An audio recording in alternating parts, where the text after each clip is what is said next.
Do not throw out your spray can lids because today I'm going to show you how to make a classic orc hut using these suckers.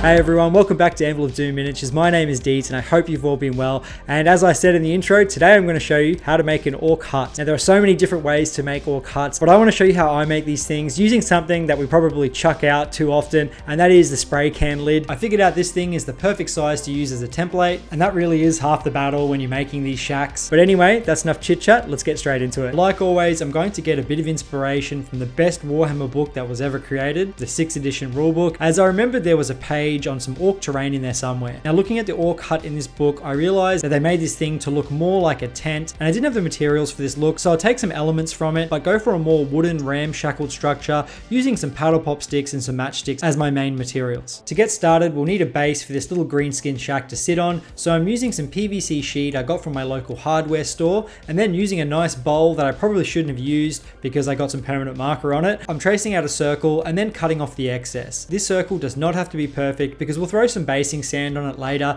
and you won't even notice the shape too much. One thing I am doing though is trimming down the sides just to give them a nice slope shape so it can kind of blend into the table when it's finished. Let's throw that base to the side for a minute and whip out our spray can lid. Now using a Posca marker, I'm drawing out a door frame, making sure the top of the door is about 2 centimeters from the top of the lid. Cutting this thing out can be fairly tricky as this plastic is brittle and will break easily, so I highly recommend scoring the outline of the door first with your hobby knife before using your snips to cut it. Again, this plastic can break easily, so just take your time. From here, I'm measuring up and cutting out my door frame using some square dowel, and I'm just going to do the top beam first as I want this to sit across the door so I can maybe hang a shield off of it. As you can see, I'm being a bit of a cowboy with my measurements because I'm guessing the greenskin fella who made this thing would have done the same. Now I need to make some sort of cone-like frame for the roof of this hut, and I don't own a protractor or a compass, but I want a circular bit of paper card that's roughly a centimeter bigger in diameter than the spray can lid. So I've gone full cowboy again and just put the lid down on my paper and marked 1 centimeter around the lid in a bunch of different places, and then roughly joined these together with my marker. Once I had my dodgy circle, I then cut it out with some scissors, and then I just cut to the center of the circle so I could overlap the paper and it would give me a gentle cone-like shape. From here I just glued and sticky taped the overlap and cleaned it up a bit. Now I know there's probably a better way to do that whole process, so if you know a better way, help everyone out and slap it down in the comments below. Now I hope you're enjoying this video so far, so make sure you slap that like button and maybe subscribe to the channel to keep up to date with all my videos. Also, I've got some new merch in my merch store. I've got a whole bunch of new prints illustrated by myself which are up, but once they are gone, they are gone. They're a limited run, all signed and numbered, so make sure you head on over to the Anvil of Doom web store after this. The link is down in the bio, but anyway, let's get back into it. For the timber paneling on the walls of the hut, I'm using some mini paddle pop sticks, which are the perfect size after I cut the rounded ends off, and then I get to work scoring them all with the side of my saw blade just to give them some texture for when I bust out the dry brush later on. I also scored the lid itself a fair bit because I'm going to use a hot glue gun to secure all these sticks onto the plastic lid, and I don't want them to go anywhere. I'm starting with the door frame first, and you really don't need much hot glue to make this thing stick, so I've made sure most of the glue sets inside the lid, if that makes any sense, as I don't want big blobs of glue on the outside. Once that was done, I went all the way around the lid, gluing all of my sticks down, and I had to trim off a few just to fit above the door. I made sure I left a tiny gap in between each panel just so it wasn't too smooth. From here I applied some PVA glue around the top just for a bit of security so none of the panels fell off, and then I glued down my paper frame for the roof. When everything was finally dry, I then moved on to the roof of the hut, and I wanted to have a bit of a straw-like look, so I'm using some matchsticks that I'll pile on, and they should do the trick. I'm starting out by hot gluing down a few to the paper all the way around, and then using some half matchsticks, I fill in the gaps just to build sort of a foundation on the roof. And from here I get to work piling them on top of each other until the paper template wasn't visible. I probably could have put some more matchsticks down, but I think this will work. It's definitely going to be a leaky roof, but oh well. With the bulk of the hut all done, it's time to secure it to the base with some more hot glue, and then surround it with some basing sand. If you've seen any of my other terrain videos, you'll be very familiar with my basing mix.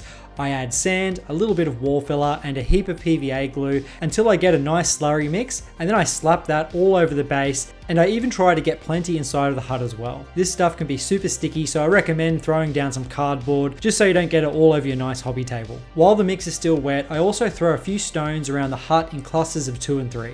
After a few hours of waiting around, the base was finally dry and I could get to work on painting and finishing this thing up. I'm using some cheap water-based acrylic all over the hut and I'm trying to make sure that everything is covered. It was a little tricky to get some paint in all the nooks and crannies, especially around the matchstick roof, but I kept piling on the paint until it was all covered. I want to have the roof and the walls 2 different shades of brown. I'm thinking the roof more of a yellowish tone and the walls to be a bit more rich. So from here I got out the dry brush and gave a heavy dry brush of 1 part Rhinox hide to 1 part Mournfang brown to the paddle pop sticks. Then I hit it with some pure Mournfang brown. And then to finish, I mixed in some light earth to the Mournfang for the final dry brush, making sure I hit all the corners and edges. For the roof, I started out with some more Mournfang, which I heavily applied to all of the matchsticks because I wanted most of the black to be covered. And then I mixed in some Tau Light Ochre to the Mournfang for a lighter dry brush, and then to finish up, I used some pure Tau Light Ochre.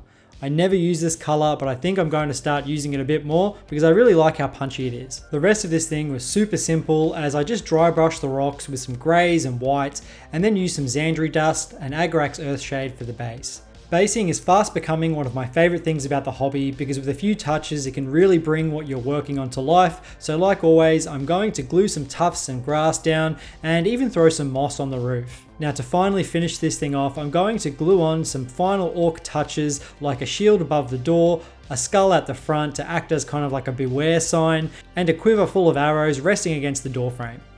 And that's pretty much it. Here it is. Here is my orc hut. And you could probably go even harder with the decorations. Maybe put a few spears and shields around it. Now I had an absolute ball making this thing and it only took me about a day to make. And you could imagine making a few of them and making kind of like an orc village and how fun that would look.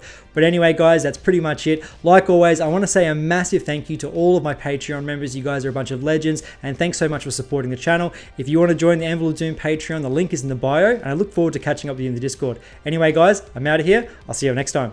Cheers.